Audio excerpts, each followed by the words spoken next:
Pourquoi Dieu permet-il que de bonnes choses arrivent à des gens injustes?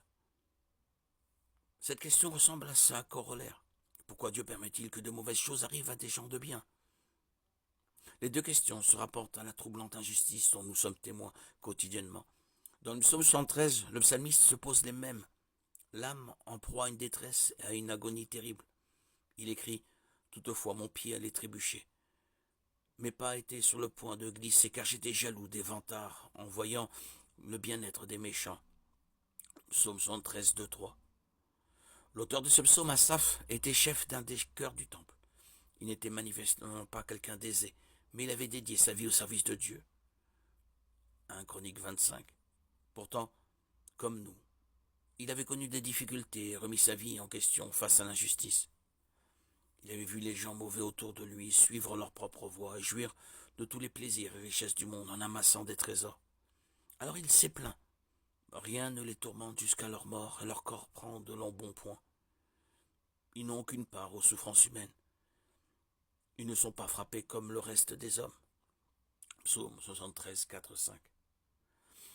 Asaph voyait ces gens qui semblaient ne pas avoir de problème. Il avait de quoi payer leurs factures. Ils mangeaient en abondance et vivaient dans le luxe. Tandis que le pauvre Asaph se démenait pour diriger son cœur en s'efforçant de vivre une vie qui plaise à Dieu. Pire encore, son choix de servir Dieu ne l'aidait pas. Alors il a commencé à envier ces gens. Et même à se demander pourquoi Dieu permettait cela.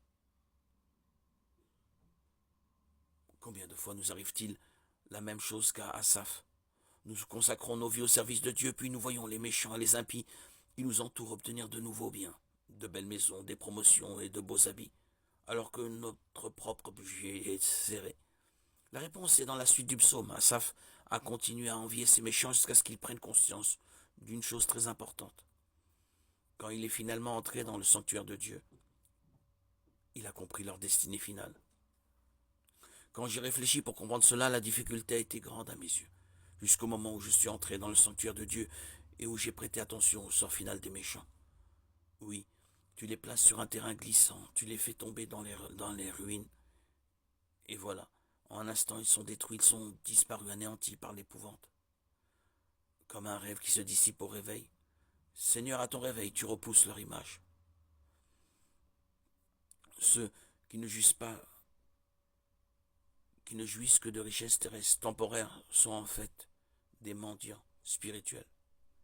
Parce qu'il leur manque la richesse véritable, la vie éternelle.